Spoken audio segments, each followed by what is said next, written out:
Gujarati picture પ્રફુલ્લ દવેનું હોય પોરબંદરમાં, એટલે એને સાંભળવા પ્રફુલ્લ દવેને સાંભળવા ગુજરાતી પિક્ચર. નિશાન શું હતું ચૂંટણીમાં? મારું મિશન આપણે આ રાખીએ પેટીવાજી. પેટીવાજી 3 ખેડી સુર બોલ્યા 15 વર્ષ 29 વર્ષ. હા હા એમાં 29 વર્ષ જીત્યા આપણે જીત્યા.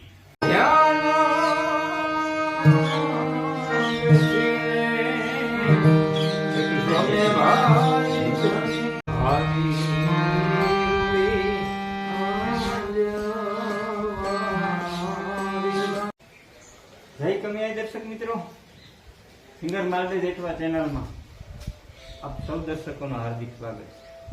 દર્શક મિત્રો, આજે એક એવા વ્યક્તિને આપણે મળવા જઈ રહ્યા કે જે ભજનની દુનિયામાં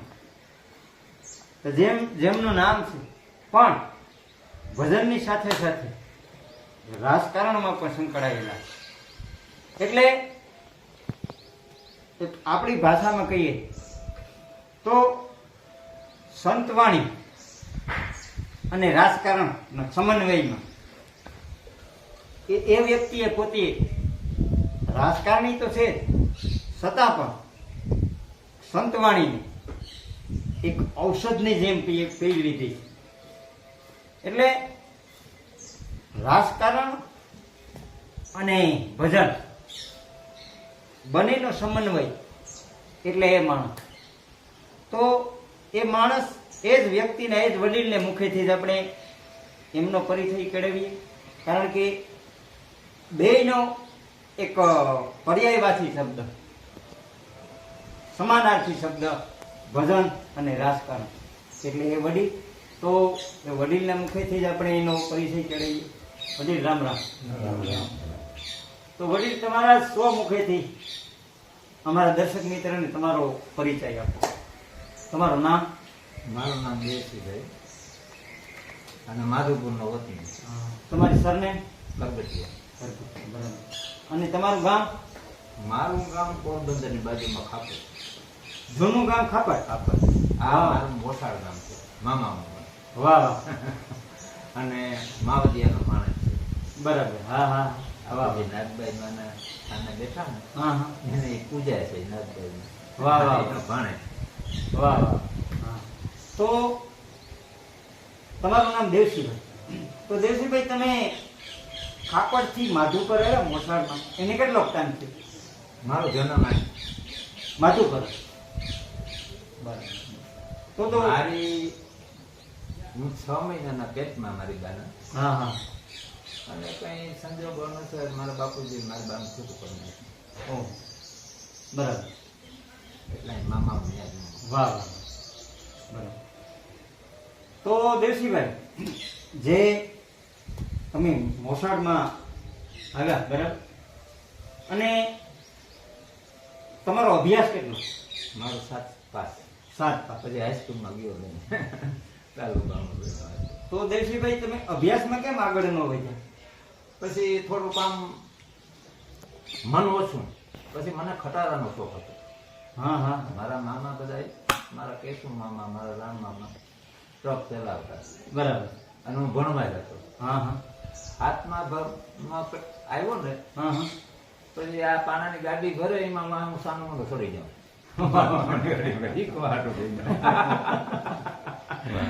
પછી મને મારા રામ મામા એસટીમાં હતા. પછી હા હા.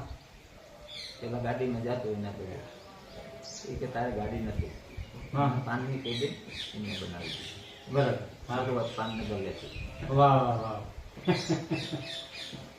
તો દર્શક મિત્રો, જે દેવસીભાઈ વાત કરી કે જે 7 ધોરણ પછી પોતાને એક ડ્રાઇવિંગનો શોખ જાગ્યો અને ડ્રાઇવિંગમાંથી પોતે એક કેબિન કરી. બરાબર.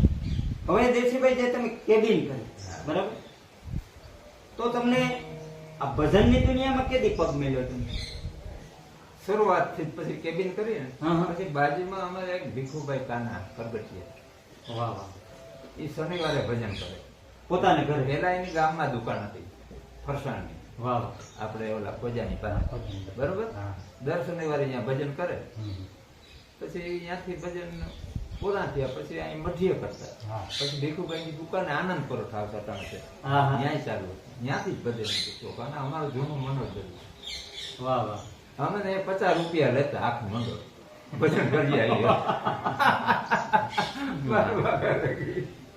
ત્યાંથી જ ભજન. બરાબર. તો દેવસીભાઈ, જે તમે ભજનની દુનિયામાં પગ મૂક્યો પછી તમને ભજન બોલવાનો, જે તમારા ભજન ગુરુ કોણ શીખ્યા, કેટલી ઉંમરે તમે? મને તો પેલા છે ને સાંભળવાનો શોખ હતો. હા. હું ગુજરાતી પિક્ચર પ્રફુલ્લ દવેનું હોય હા. પોરબંદરમાં, એટલે એને સાંભળવા, પ્રફુલ્લ દવેને સાંભળવા ગુજરાતી પિક્ચર જોવા જતો. વાહ વાહ વાહ. હા. પછી ત્યાં એમ હતું કે આ તો આના સિવાય મને ભલે હું સાંભળું બધાય ને મજા આવે એમ કે હા. રામાનંદ બાપુ ને યશોદ બાપા ને બધાય ને, હા. પણ મેન પ્રફુલ્લ દવે મને આ થઈ ગયો. હા. તો દેવસીભાઈ, જે તમે આગળ વાત કરી કે તમને પ્રફુલ્લ દવે ગમે, બરાબર? તો પ્રફુલ્લ દવે છે એક લોકગાયક, હા બરાબર? હા. તો તમને આ સંતવાણીનો ઉંમર કો ક્યાંથી જાય? એ પછી આમ બાવા સાથે પણ બેસતા હતા. પછી પહેલામાં તો લોકગીત નો ખૂબ ગાવાનું. એમ? હા. વાહ, વાહ. લોકગીત ને લોકગીત ને. વાહ વાહ, મારી જેમ. હા. પ્રફુલ્લભાઈની ઘોડે જેના ગીત ને એમાં જ મજા આવે. પછી આ સંતવાણી તો પછી સંતો પાસે બેસતા જાય ને ભજન માણીને એ બધું અનુભવ કે આ બધું એક જ છે બધું. હા હા હા. ત્યાંથી પછી ભજન. અને ગાઈએ તો કે ભાઈ દેશીભાઈ તો સંતવાણી કરે તો મજા આવે. હા, હા. મારો મને કહેતા બીજા કે તમારો લોકગીતનો જ અવાજ છે. વાહ વાહ વાહ. તો દેવસીભાઈ, જે તમે ભાઈ સંતવાણી કે લોકગાયકમાં તમે જે પાપા પગલી કરી, એમાં તમે હાર્મોનિયમ ગુરુ તમારો કે તમારે આપમેળે શીખ્યા? આપમેળે હો. એમ? હા. તમારો કોઈ ગુરુ? નહીં નહીં નહીં. એ ભાઈ મારા પોતનો જ. વાહ. તો તમે પેલું લોકગીત કે ભજન પેલું કયું તમે શીખ્યા? લોકગીત. પેલું લોકગીત ક્યું શીખ્યા? લોકગીત એક વનરાતે વનમાં મીડોળ જાય. હા. ઈ લગ્ન ગીત છે. હા, ઈ લગ્ન. ઈ તમે પેલા શીખ્યા? લોકગીત ઈ ગરબા છે આપણે ઈ આવી રૂડી હા. શરદ પૂનમની હા. રાસે શરમ નીકળ્યા. હા હા. લોકગીત. હા. રહીને રહીને. ઈ તમે પેલું શીખ્યા? હા. તો દેવસીભાઈ, અમારા દર્શક મિત્રોને પેલો ઈ સંભળાવો, આવી રૂડિયા જવારિયા.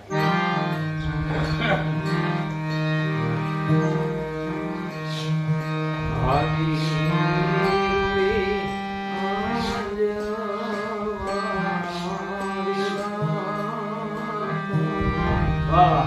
વાહ.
દર્શક મિત્રો, જે દેવસીભાઈએ વાત કરી કે જે પોતાનું પ્રિય અને પોતે જે આ ક્ષેત્રમાં પાપા પગલી કરી ત્યારે પેલું પોતાનું જ પ્રિય આવી રૂડી અંજવાળી રાત.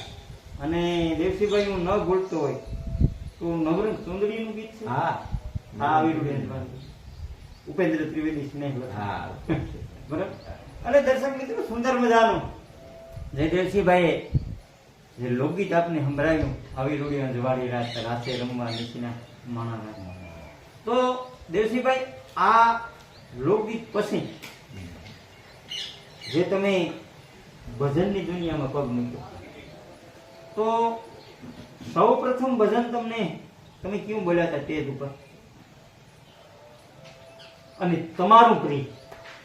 સ્ટેજ ઉપર તો નહીં, પણ આમ અમારું મતલબ સ્ટેજ ઉપર તો પછી આ અમારે અહીંયા કોઈ આવે ને, અમારા જાણીતા કોઈ મીનાક્ષીબેન છે, આ છે કે હર્ષુક બાપુ છે, પ્રફુલભાઈ છે, વાહ વાહ. કઈ વાર એકાદું બે ભજન આપણે બોલીએ, બાકી સ્ટેજ ઉપર મેં ગાયા નથી કોઈ.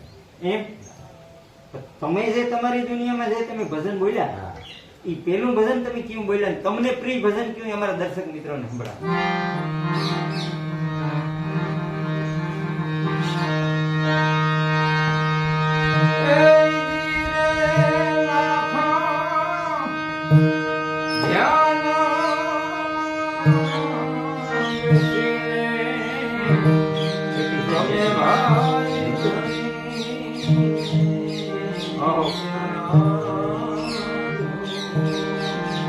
વાહ વાહ.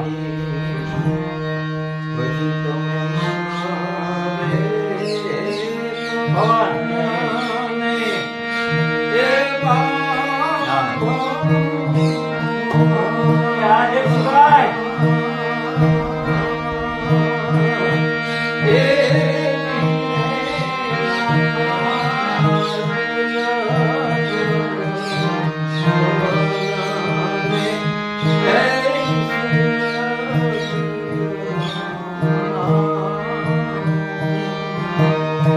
વાહ દેવસીભાઈ.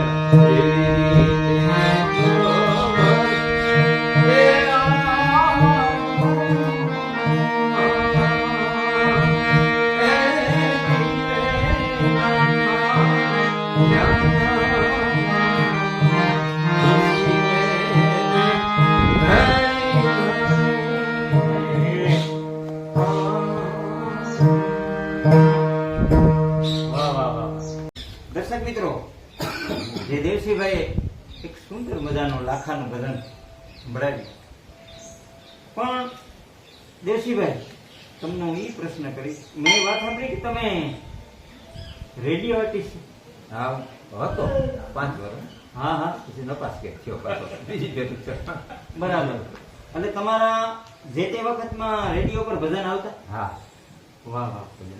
તો દર્શક મિત્રો, 6 મહિને એક હું કંઈક એમાં કાં બીમાં પાછું એમાં જ છે, એટલે વારો 2 વખત આવતો વર્ષ. વાહ વાહ. દર્શક મિત્રો, જે દેવસીભાઈ રેડિયો આર્ટિસ્ટ પર રહી છે, તો મારે દેવસીભાઈ તમને એ પ્રશ્ન કરવાનો છે કે જે તમે આગળ વાત કરી કે પોરબંદર જે પિક્ચર ગુજરાતી લાગતું, એમાં પણ જે પ્રફુલ્લ દવેએ કંઠ આપ્યો હોય, એ તમે વધારે જોવા જતો ગુજરાતી picture. હા. પ્રફુલ્લ તો જે તે સમયમાં તમે પ્રફુલ્લ દવેના ચાહક, તો જે તમે પિક્ચર જોવા જતા અને પ્રફુલ્લ દવેનો જ કંઠ હોય એ પિક્ચર જોવા જતા, તો અત્યારે તમે ને પ્રફુલ્લ દવેને કઈ ઓળખાણ ખરી? જી, અમારે અહીં બ્રહ્મવેદાસમાં ઈ આવે છે. હા હા. એટલે આમ તો મેં પેલા વખત મળ્યા ને, હા. એટલે હું પ્રફુલભાઈ ને હા. કે નહીં તો કે હા, એટલે હું આમ પગે લઈ ગયો કે ગોકુળ ક્યાં છે, તેને ફરવા જાવ હા આ બાજુ છે તે દીની ઓળખાણ. હા હા. પછી તો અમે એ કંઈક ગુરુજીની દયા, હા હા. એ જે મારા મનમાં હતું ને હા. એ ભેગા થઈ ગયા લ્યો. વાહ વાહ. એટલે ઘણી કરી દેતા હોય. હા, તમારા ગુરુ કોણ દેવસીભાઈ? મારા સદગુરુ અટાણે બ્રહ્મવેદાસ. હા હા. હા, તો તમે એને પ્રફુલ્લભાઈ ગુરુભાઈ? એ એની બહાર જ દીક્ષા લીધેલી. વાહ વાહ વાહ. હા હા. તો અત્યારે પ્રફુલભાઈ આ ઓશો આશ્રમમાં આવે તો તમારી બેઠક પ્રફુલભાઈ ભેરી થાય મુલાકાત અવનવરા વારીએ ઘડી આવે એટલે અમે એકાબીજા દેખી જઈએ એટલે પછી ફોન કરી લઈએ ન કામ કરીએ નહીં. વાહ વાહ અહીં આવી જાય મોઢું જોઈએ એટલે કરી લઈએ. વાહ વાહ વાહ. દર્શક મિત્રો, જે દેવસિંહભાઈ આગળ વાત કરી કે જે તમારામાં જે સાહસી પૂર્ણા હોય તો તમને ઈશ્વરય મળે અને તમારી સાહસી ચાહના હોય તો તમને કલાકાર પણ મળે. આગળ વાત જે દેવસિંહભાઈએ કરી કે હું નાનો હતો અને પિક્ચર જોવા જતો એમાં પ્રફુલ્લ દવેનો જો કંઠ હોય તો હું વધારે પિક્ચર જોવા જતો. એ જ ચાહના એક મુલાકાત તરફ ગઈ અને અત્યારે પ્રફુલ્લ દવે જે અષાઢી ગળાના ગાયક અત્યારે જે માધુપરમાં આવે એટલે દેવસિંહભાઈની પેલી મુલાકાત કરે. તો દેવસિંહભાઈ, તમે ને પ્રફુલ્લભાઈ જેથી તમારી મુલાકાત થાય આશ્રમમાં કે ગમે ત્યાં, તો તમારે જે ચર્ચા થાય એમાં કોઈ દિવસ તમને પ્રફુલ્લભાઈ આગ્રહ કરે કે કંઈક ભજન હા, કરો? એ કે છે, લ્યો પેટી લ્યો એ કહે મને પછી હું પેટી વગાડું. તો તમે પેટી વગાડો હા એટલે તમારી પાસે ભજન બોલો. હા, ભજન ગવડાવો. એટલે કયું ભજન તમને એને પ્રિય કયું તમારું ભજન? પ્રફુલ્લભાઈ ગવડાવે કે આ ગાવ વધારે એ ભજન દિલ પેલા દાગ મીઠા દે મેરા ભાઈ. તે હાર્મોનિયમ ઓછું રાખીને બોલો.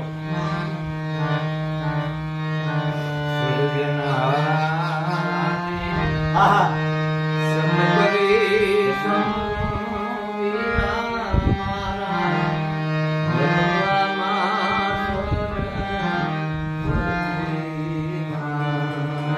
વારે શિવાય. હા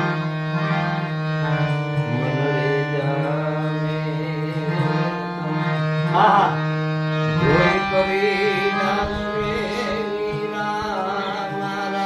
હા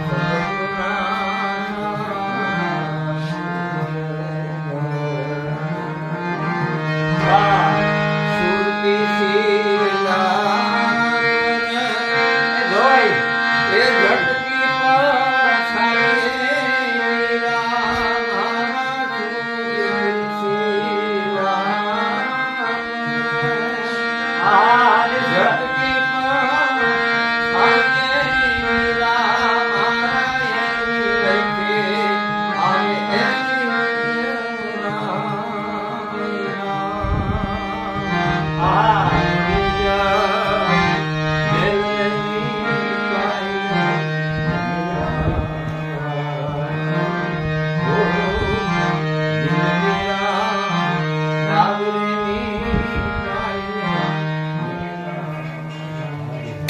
વાહ વાહ વાહ વાહ વાહ દેવસિંહભાઈ વાહ. આ ગવડાવે મને વાહ. પ્રફુલ્લભાઈ. દર્શક મિત્રો, દેવસિંહભાઈ દિલ કેરા દાગ મીટા દે પરમાર નેભા વિંજાની યાદી અપાવી તમે. પરમાર નેભા વિંજા પણ દેવસિંહભાઈ આ ભજનને વધારે બોલે અને મેં રેડિયો ઉપર અહીં સાંભળેલ છે. એટલે મેં આગળ એ વાત કરી કે જે તમારી સાચી ચાહના હોય ને એ ત્યાં સુધી તમને પોસાડી દે છે આ તત્વ.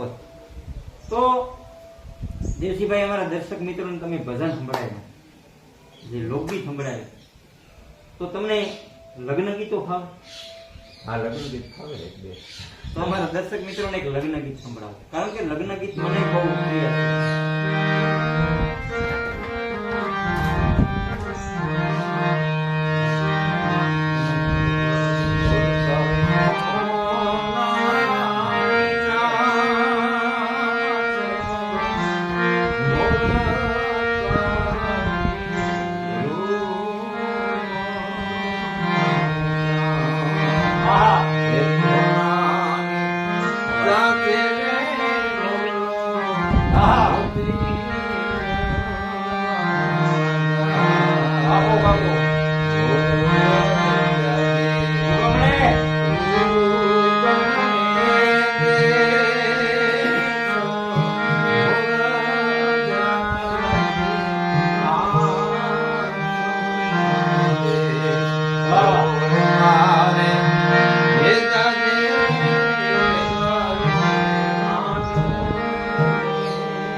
આપણે આગળ વાત કરી ને કે ભાઈ તમે ગમે તે માગો દેવસીભાઈ પડશે મળે ગમે એ આઈટમ.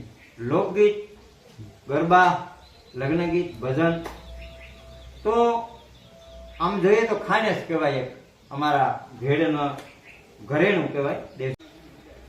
તો દર્શક મિત્રો, જે દેવસીભાઈ ભજનો, લોકગીત, લગ્ન ગીતો અને અખૂટ ખજાનો છે, પણ આપણી પાસે સમય નથી દેવસીભાઈને સાંભળવાનો. એટલે જે ભજનનો જીવ છે, એટલે મારે તમને એ આગળ વાત કરવી છે કે ભજનની સાથે સાથે દેવસીભાઈ રાજકારણમાં પણ સંકળાયેલા. કારણ કે જે એનો ભજનનો જીવ તો છે, પણ ભજન એવી વસ્તુ પર તમને શીખવાડે મિત્રો કે ભજનથી તમે સેવા પણ કરી શકો. એટલે એક સેવાકીય પ્રવૃત્તિમાં ને સંકળાયેલની સાથે સાથે એક રાજકારણમાં પ્રવેશ કર્યો દેવસીભાઈ. શું કામ? કે સમાજ સેવા માટે. તો દેવસીભાઈ, હું તમને એ પ્રશ્ન કરીશ કે જે તમે સંતવાણી સાથે તો સંકળાયેલા અને ભજન મારી જેમ તમારા પર કદાચ બ્લડમાં હશે, પણ મારે તમને એ વાત કરવી કે તમે જે રાજકારણમાં પ્રવેશ કર્યો, તો આ તમને રાજકારણનો શોખ ક્યાંથી થઈ ગયો? મને રાજકારણનો શોખ તો નતો, હા, પણ એમ કે મારે દુકાન હતી પાણી. હા, પછી એમ આ શું બધાને એમ કે દેવસીભાઈ ઉભે તો મારા સારો. વાહ વાહ. એને એમ કે હા ભાઈ, એટલે વર્ષ 6 મહિના બાકી હતી ને તો મને 4-5 જણા કહી દીધું ના ભાઈ ના, તો કે ના ના. અને એ બધા સંગઠન મોટથી મારી કલા કરી લીધું બધા. વાહ. પછી 1-2 જણાને પૂછવા કે હું આપણે રૂપનાથ બાપા લુવાના મંત્રી હતો. હા. પેલા તો એની પાસે જ ગયો. રૂપનાથભાઈ, મને આ સરપંચનું કેસ મને કોઈ બી કંઈ અનુભવ નથી, આમાં શું કરું? હા, હા. મને બે રીતે હા, હા. જોઈએ કે સારી વસ્તુ ઘરમાં પડી હોય ને હા, હા. તો પડી કટાઈ જાય. વાહ વાહ વાહ. વાહ. એના કરતા ઉપયોગ કરી લેવો. 100%. પણ અઘરું છે એ કે 100%. મને એમ કહ્યું. હા. બાકી કરવામાં કઈ વાંધો નથી. હા. એટલે પછી મેં બધાને હા પાડી. હા, હા. એટલે પછી અમારે ત્યાં 2007માં ચૂંટણો પહેલા. પેઢી ચૂંટણી. અને દેવસીભાઈ, વચ્ચે તમને હું અટકાવી કે તમે પ્રવેશ કઈ ચૂંટણીથી કરી? સરપંચ. ગ્રામ પંચાયત. હા, સરપંચ. હા, હા. શરૂઆત 2007માં. 2007. હા, હા. એમાં 29 સીટ હતી અમારે. હા, હા. સમજે? હા, 29 વોટ. હા, હા. એમાં 29 વોટ જીત્યા. આપણે જીત્યા. વચ્ચે હું અટકાવીશ દઈશું. દર્શક મિત્રો, જે ઘેડમાં માધવપુર ઘેડ, એમાં 29 સભ્યો, એક સરપંચ, 29 સભ્યો, એમાંથી 29 સભ્યો દેવસીભાઈ જીતી ગયા હતા. તો દેવસીભાઈ, આગળ વાત કરતા, જે તમે ચૂંટણી જીત્યા, તો જે તમારે ચૂંટણી થઈ હશે ને કે બિનહરીફ થયા હતા? ના થઈ ગયું. થઈ, બરાબર. હા, તો તમારા આંબા જે ફોર્મ કેટલા ભરાણા હતા? પણ હરીફ કેટલા હતા? 2 જ હતા. 2. એક અમારે એ કરગટિયા હતા, આ ભાઈ લખું ઘણો પટેલ કરે. હા, હા. બરાબર. તો દેવસીભાઈ, તમારું ચિહ્ન નિશાન શું હતું ચૂંટણીમાં? મારું નિશાન તો એમાં શું પેલા આવે ચૂંટણીમાં, બરોબર, કે એટલા નિશાન મારી તમે નક્કી કરો. હા, હા. એટલે આ હતું પેટીબાજી. વાહ વાહ વાહ. એટલે હું કહું આપણે આ રાખીએ પેટીબાજી. વાહ વાહ. હા, એટલે પેટીબાજી 3 ખેડી સુર બોલ્યા 15 વર્ષ. દર્શક મિત્રો, જે વ્યક્તિને, જે માણસને જે શોખ હોય ને, મેં આગળ વાત કરી હતી કે જે અંતરથી જે દેવસીભાઈની જે ચાહના હતી કે ભાઈ પ્રફુલ્લભાઈ ને ચાહક હતા, જે પિક્ચર ગુજરાતી લાગતું હોય, દેવસીભાઈ માધવપુરથી પોરબંદર જોવા જતા. શું કામ? કે એમાં પ્રફુલ્લ દવેના ગીતો આવતા ગુજરાતી પિક્ચરમાં. તો એ એવા જબરા ચાહક હતા પ્રફુલ્લભાઈ. અત્યારે પ્રફુલ્લભાઈ જરા બેહે એવી જ રીતે જે ચૂંટણી 2007માં દેવસિંહભાઈ લડ્યા એટલે એને પોતાનો શોખ ભજન અને મા સરસ્વતીનું જે વાહન એટલે હાર્મોનિયમ પેટી એટલે 2007માં 29 સભ્યો જીત્યા દેવસિંહભાઈના અને પોતાના શોખ એટલે હાર્મોનિયમ નિશાન ઉપર 29 સભ્યો જીત્યા અને પેટી તેમનું નિશાન હતું. એક પ્લસ પોઈન્ટ કે 3 વખત આ પેટીના સૂર વાગ્યા કે 3 વખત દેવસિંહભાઈ આમ તો 4 વખત. વાહ વાહ એમાં 18 વર્ષે પાછી ચૂંટણી કરી થોડોક વિરોધ હતો. વાહ વાહ વાહ એટલે 4 વખત. એટલે દર્શક મિત્રો 4 વખત હાર્મોનિયમ વાગ્યું દેવસિંહભાઈ. વાહ વાહ વાહ દેવસિંહભાઈ. 18 વર્ષે સસ્પેન્ડ છે તો હા. પછી આપણે ઘેરેથી એ આવ્યા હતા સર રામભાઈ આવ્યા તો એમ કરીને એ 4 વખત ચૂંટાણા સર. વાહ વાહ. તો એમાં દર્શક એક ફેરી જિલ્લા પંચાયતમાં ચૂંટાણા હતા. હા હા પછી જિલ્લા ચૂંટણા પછી પાછું રાજીનામું દેવું પડ્યું. સરપંચ હાટું થઈ ગયું. બરાબર. હા હા વાહ વાહ. એટલે જે તમારો શોખ હોય એ ચિહ્નમાં પાવી ગયો દેવસિંહભાઈ. અને 4 વખત આ હાર્મોનિયમે સૂર વાગ્યા લખાતા પંચાયતમાં. એટલે ગ્રામ પંચાયતની ચૂંટણીમાં વિચાર કરો ને 29 સભ્યો કેવી લોકચાહના છે દેવસિંહભાઈ. એ પણ આમાં આલીને કીધું કે દેવસિંહભાઈ તમે ઊભો, અમારો વોટ અમે તમને આપીએ. તો દેવસિંહભાઈ જે તમે ભજન હારે થી તમે જે રાજકારણમાં સંકળાય તો એક તમારી લોકચાહના અને બીજી લોકસેવા દેવસિંહભાઈ. કારણ કે તમે તો એક રાજકારણમાં જે 4 વાર તમે ચૂંટાયેલો છે, તમને તો મારાથી વધારે અનુભવ. લોકચાહના હોય તો જ બની શકે આ બાકી લોકચાહના પછીની વાત છે, પણ લોક સેવા તમારી કઈક હશે દેવસિંહભાઈ, તો જ તમે અત્યારે આ પોસ્ટ ઉપર પૂજ્યા હોય લાખાભાઈ. તો દર્શક મિત્રો જે આગળ વાત કરી દેવસિંહભાઈ પોતાના સઢાણ ઉતારની અને પોતાના શોખ, પોતાનું ભજન, પોતાનું જે પોલિટિક્સ ભાઈ રાજકારણ, એની સેવા, એની ચાહના. પણ મારે એથી આગળ વાત કરવી છે કે જે દર્શક મિત્રો પોતાનો શોખ હોય ને શેખ સુધી પોતાને હારે રહીએ. એટલે દેવસિંહભાઈ નાનપણથી પોતાને શોખ હતો એક ગાવાનો, સંતવાણી, ભજન, લોકગીત. તો આજે પણ આ વ્યક્તિ, આ માણસ, આ વડીલ પોતે રાજકારણી, પોતે સરપંચમાં 4 વખત ચૂંટણી જીતેલા છે, છતાં પણ આજની તારીખમાં પછી શ્રીમંત હોય કે ગરીબ હોય, બરાબર. અને આ બાપા જે નાનપણથી દેવસિંહભાઈ ભેગા બાપા બહુ તમે ગયા હા બરાબર. બરાબર. ભજનમાં આ બાપાએ દેવસિંહભાઈએ બહુ ભજન કરેલા છે. નાનપણથી દેવસિંહભાઈને આ બાપા ઓળખે છે. તો ભજન સાથે જોડાયેલા દેવસિંહભાઈ અને આજની તારીખમાં બાપાને મોઢે મેં સાંભળેલા છે કે ગરીબ માણસને ઓલે ભજન હોય તો આ બાપા વાત કરતા હતા કે મારે કરવી ને છતાં કોઈ હું કરું કે શાખાંડ દૂધ લઈ અને દેવસિંહભાઈ હામાં ભજન કરવા જતા. મિત્રો, દર્શક મિત્રો, ઈ લોક સેવા અને ઈ લોક ચાહના. કારણ કે સામેથી કોઈ કહે કે તમે ફોર્મ ભરો, ઈ લોક સેવા બાપા હે અને લોક ચાહના કે દેવસિંહભાઈ શાખાંડ દૂધ લઈ અને ગરીબ માણસને ઓલે કોઈ પ્રસંગ હોય કે દીવો હોય કે મરણની તિથિ હોય તો દેવસિંહભાઈ સામેથી આમંત્રણને રાહ જોયા વગર ખબર ન પડે બીજાને. વાહ વાહ બીજાને પોતે જીવ આપી નાખે, બીજાને ખબર ન પડે. વાહ વાહ ગુપ્ત આવી રહી. વાહ વાહ. દર્શક મિત્રો, આ બાપાએ વાત કરી એક મુદ્દાની છે કે આમાં ધણીને, ઘર ધણીને, ગરીબ માણસને ખબર ન પડે એમ ચાખાંડ દૂધ લઈ અને ત્યાં પૂગી જાય. તો હજી પણ આ ભજન ને પોતે સંઘરી રાખ્યું અને દેવસિંહભાઈને મુખેથી જ આપણે સાંભળ્યું કે જે એના છેલ્લા શ્વાસ સુધી આ હાર્મોનિયમમાં પોતે ભજન કરશે. અને તો મિત્રો, દર્શક મિત્રો, આવા વ્યક્તિને પાછા આપણે પાછલા એપિસોડમાં પણ આપણી પાછા મળતા રહેવું. ત્યાં સુધી મળશું મેળે મેળાવડે, મળ્યું એકબીજાને ગામ ગયે, એકરણ કે એક દી નહીં મળીએ જેથી આ ધરતી ઠગ ગઈ જય કમી.